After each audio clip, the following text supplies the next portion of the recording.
I was not gonna post this video. Just kidding, guys. It's not that serious. It's not really about the pen. The reason I wasn't gonna post this video is because I ordered it last year in June and unboxed it, and then I either deleted the last part of the footage by accident or I never actually got around to filming it. And I think it's actually the latter because I have a page in my notebook where I was going to do the writing sample and I never did. But I will say I have some opinions about this pen and they are my honest opinions, so stay tuned to find out later on in the video and I will let you know what they actually are. In the meantime, I am going to include the clip of me unboxing it because it was my initial reaction. Unfortunately, the audio is not super high quality, so please bear with me, or you can feel free to skip ahead.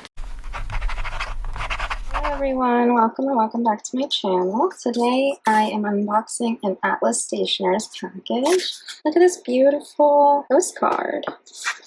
I like that they changed up the artwork for the summer. Wow, summer in the city. That's cute.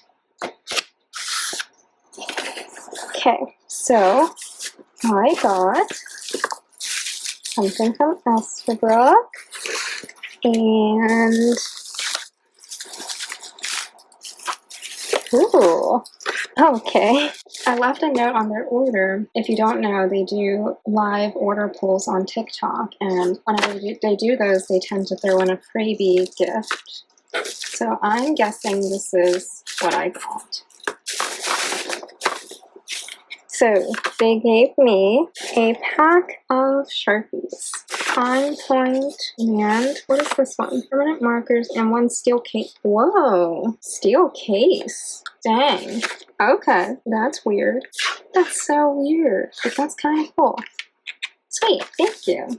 I picked up some refills because I wanted to get to spend enough to get free shipping on this order. So we have the blank refill in the regular size, a zipper case for the passport size to hold like a camera and tickets, a passport size stock rib notebook, and a passport size blank refill notebook. So that's that. And now for the very exciting part. So I've wanted one of these for a few months now, and I keep seeing other fountain pen YouTubers getting one of these as well. But the price was a little high on these. Thankfully, I was able to use some of the credit that I got from their affiliate program. If you don't know, I am an affiliate for Atlas, and basically if you use my link or my code, then I get a small commission from each sale. And thank you to those of you who have been using it, because I was able to save up enough to get a bit of a discount on this pen. So thank you very, very much. I know there are a lot of Atlas affiliates out there, but if you choose to use mine or whoever's, we all appreciate it so much. And Atlas Stationery is such a great company. They're so fun on social media, and they pack their orders with so much care. It's just incredible to see how they've been growing. So anyway, let's move on and see what we got. This is my very first Esterbrook. I only have a bottle of ink from them. Whoa. It's like a nice textured cloth. This is made in China, and they're an American company established in 1858. America's original, reborn. Ooh. Oh wow. Oh wow, that's so pretty. Okay. Oh gosh. So this is the Esterbrook Estie Botanical Garden with the palladium. Is that how you say that? Palladium trim. They sold out of the gold trim, and I actually wanted the Petrified Forest. Ever since that one came out in like January, I've been eyeing it, but I've been saving up and saving up, and they sold out of that one. I wanted that one with the gold trim. They have the Petrified Forest with this trim, but I just didn't feel like it fitted as well. But on this model, it looks really good. This is so pretty. I think under the light, it would be even better. Okay, hold on. Let's see what the extras are. We have a regular cartridge. We have this little cushion thing. Does it come out? It does come out. It came with a converter that says Esterbrook on it. But I think it's a standard international converter. Now we have, oh, that's cute. It's a little envelope. Oh, come on. Oh, scan to activate your pen. Cool. Neat. That's a cute little, oh, look at that. I like the box. Okay, so I didn't think these colors would work together, but it definitely does remind me of like beautiful glass in your garden. That didn't make sense at all. Okay, so we've got Esterbrook engraved into the cap.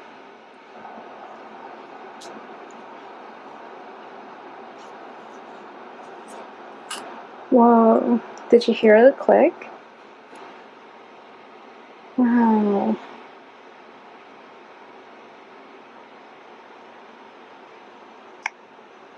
This is the nib. I got it in the medium. It has the logo on the nib. There's the inner cap so that it doesn't dry out as quickly. And you do have to like compress it in order to actually cap it.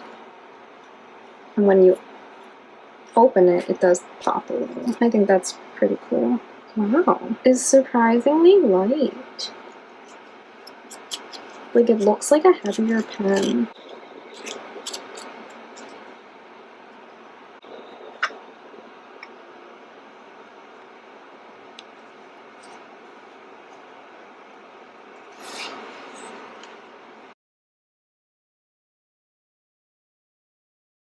So I guess I never filmed the actual writing test of this pen because I saved this page from my 2023 Midori notebook to test this pen.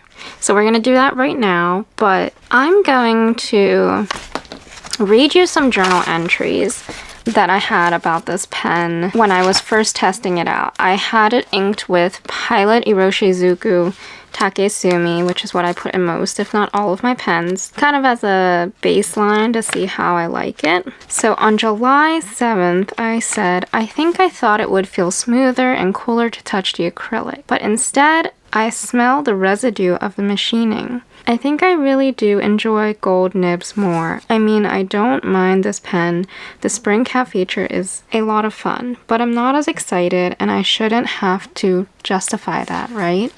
Would the Petrified Forest pen excite me more? So then, a few days later, I inked it up with Diamine Olive Swirl, and I wrote that this feels like a dry writer now. The shimmer barely shows, am I the problem? And I also noticed that it only really wrote the way that I wanted it to on Tomoe River paper. And it was like the down and up strokes were fine, but the sideways strokes were thinner. The feed seemed crooked. It didn't feel like my Benu nibs. I had just gotten a Benu a few months prior to this, so I was comparing it. And then at some point it wasn't writing as well as I wanted it to unless I would prime the feed first, which I don't like that has to happen because you shouldn't have to open your pen every time and twist the converter for a fountain pen to just write. So anyway, I will go over a writing sample and show you guys. It's actually gotten better now.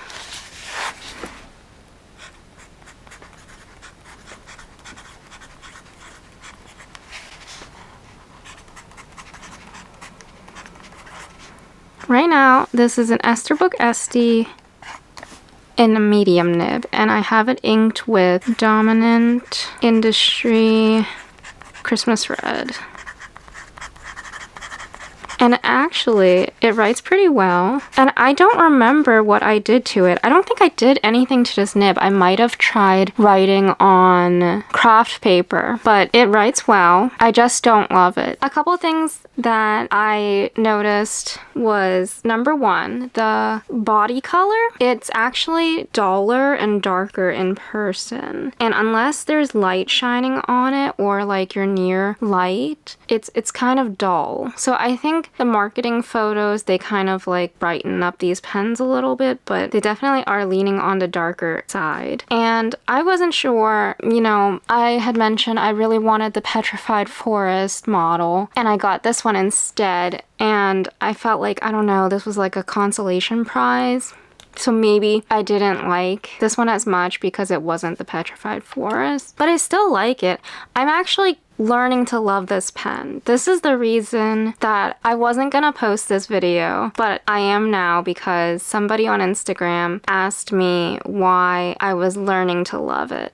And I had posted a reel or like a short video saying like learning to love my Estie, and they wanted to know why I was learning to love it and not just straight up loving it. And you know, I see a lot of YouTubers who absolutely love this pen, and I can see why, but I didn't love it initially, and I like it a lot. Let me go over the cons. So the body color was dull to me. The thing that bothered me the absolute most was that it smelled like burnt acrylic or burnt plastic, and I don't know why. And I can still kind of smell it a little bit, and I don't know if there's something going on when I am like twisting it here and it's grinding up against the threads on the inside of the cap. If I look at it, there's also like, it's a little chalky, a little dusty in there. So I felt like it wasn't very clean from like the machining process. Or maybe it's the metal grinding up against it. Like, am I doing something wrong? I don't know, but it really bothered me. It was so strong, and nobody that I had watched on YouTube mentioned anything about it. It bothered me so much that I soaked the pen in water overnight, and I didn't do the cap because I was afraid that water would get trapped in between. There's a spring at the top and then a plastic cap here to kind of seal your ink situation into the pen when it's capped. But basically, I didn't soak this one because I didn't want water to accidentally get trapped.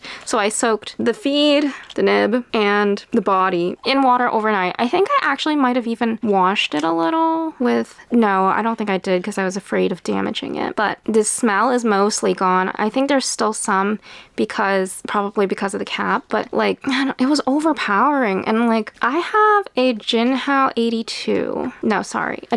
100, and I was comparing it to this, and this doesn't smell, and it's a cheap Chinese made pen, so that kind of really bothered me. The next thing is that, well, since we're talking about the body, this is like oddly warm. I don't know what about it makes it like that. I think some people enjoy it, but for me, it feels like I had this brand new pen that I just picked up, and I like to feel like this one is cool. When it's out and sitting by itself, it's cool. And I like to be able to pick it up and kind of like let my warmth enter the pen and get adjusted to it and accustomed to it as I'm writing and holding it and going along. But this one was warm, and it felt like somebody had been writing with it for a period of time and handed it to me, and it felt like not warmth coming from me. So I don't know, that's probably just very personal, but that's a con for me. And then one more thing. Oh my gosh. The only higher end, I wouldn't even say it's higher end because it's a Yovo steel nib. So like, don't TWSBIs also use Yovo nibs? But at the $175 price range, the only other pen with a steel nib that I had to compare to was a Benu Talisman. And let me just show you. This is my Benu Sakura Cherry Blossom talisman. And with the Banu, they have a Schmidt nib. When you want to unscrew, like remove the nib, you just grab here and you can twist it. And the whole nib section comes out. It's inked, but it comes out. Sometimes I actually even have a problem with this pen because, and let me know if this is something I should contact the manufacturer about, but I don't know if it is. Sometimes when I twist this converter, the nib section actually twists with it, which probably isn't good, but I just tightened it and it was fine. But sometimes I feel like I have to do it a few times. This is the Kaweco Sport. It has a... Do you know what? I don't actually know what nib this is. I'll have to look it up. But if you want to remove this nib, you also just grab it, twist, and the whole thing comes out. And then you just stick it back in. My issue with the Esterbrook is that I can't get this thing out. Like, I tried twisting. It just untwists the body. I tried pulling. I don't wanna break it. And I've seen other people struggle with it as well. So I thought that was pretty disappointing because they advertise how you can swap your nibs and everything, and it's a really, really big feature when you're buying this pen. So I thought that was really disappointing. I don't want to break it. I don't know how to take it out. But yeah, I'm not gonna try right now. So the thing is, the reason I want it to be removable is because I wanted to put shimmer ink in these pens, and if I could take the nib out and the feed, then I feel like I could clean it. And with this one, I couldn't. And then, I don't know if like the issues I had with writing, oh my goodness, oh no, we're just writing on tape. Okay, we're good. I don't know if the issues were due to the ink or the nib or the feed. And I had it with Pilot Iroshizuku ink and it didn't write up to par. Takesumi. I had it with Tachia and that's a dry writing ink, so I can understand that. I switched to Diamine Olive Swirl and I was having to prime the nib by taking this off and then twisting the converter. So finally, I put in this Christmas red ink and it's actually been working pretty well. And that is why I've been learning to love this pen. Because it does write well and even for the most part. It's very lightweight and comfortable in the hand. It's a good diameter for the grip section, for me at least. It might be a little long and heavy, a little awkward if I keep it posted. So unposted is really good. Posted is still not bad either. And also I enjoy the push and seal cap. So why am I just learning to love it? For the $175 that it retails for, and you don't really get too many discounts. I know Black Friday and Fountain Pen Day, they had like a deal on the set, so that might be worth it if you're interested in getting one of these. At Atlas Stationers, you won't be able to use a affiliate code. I think at Pen Boutique they do let you, but I'm not sure how long that would be. But anyway, for $175, I was pretty disappointed in this pen. Because, see, at the time, I know I've gone over $175 now, but at that time, I was still like, I think this Banu was $130 or $140, or maybe even $150. So this was the most expensive pen. And you know, like once you reach a certain point, you're just kind of buying pens and like you can justify the price.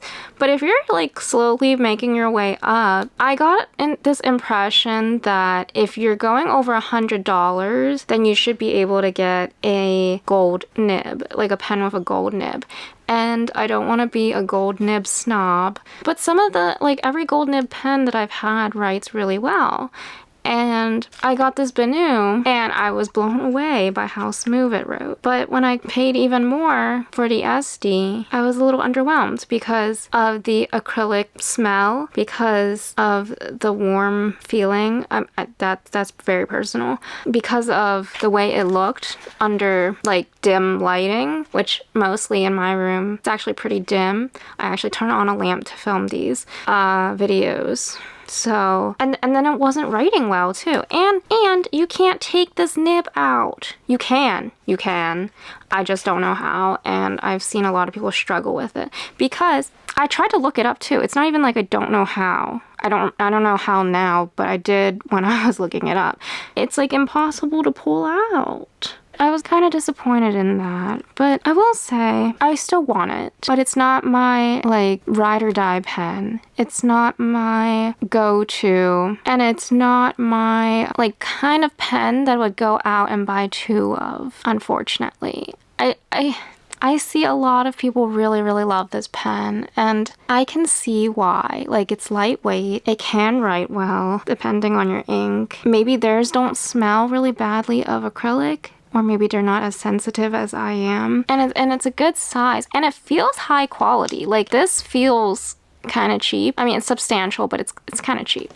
This feels high quality, but it's just that it's just that feeling where it's like I'm okay with one in my collection and not feeling like I need to go out and buy several in other different colors, because I'm not like super excited every time I'm writing with it like I am with some of my other pens. So I hope you guys found this video to be helpful in helping you if you wanted to buy an Esterbrook Estie, just to get like a little bit of a different viewpoint than what I personally have been seeing on the internet. Is it worth getting one? I would say so, because I think it's nice to have in your collection, and it's still good to try one because it's a very comfortable pen. It's a very beautiful pen in the light. And it's very like classy. Like, look at the nib. The nib is very, very beautiful. They have their Esterbrook logo on there, and it does write well. I don't know, like, does it sound like I'm just trying to justify it? Okay, but for $175, I don't know if I would pay that, because I was initially disappointed, but I'm learning to love it. I hope I can switch to another ink and get excited for it. It still writes very reliably, but it doesn't excite me. And I guess that's okay, but I don't know. If anybody feels this way, or you think I'm just crazy, let me know in the comments. I would love to be able to discuss this with you guys. And I hope you enjoyed this video, and I hope you have a beautiful day.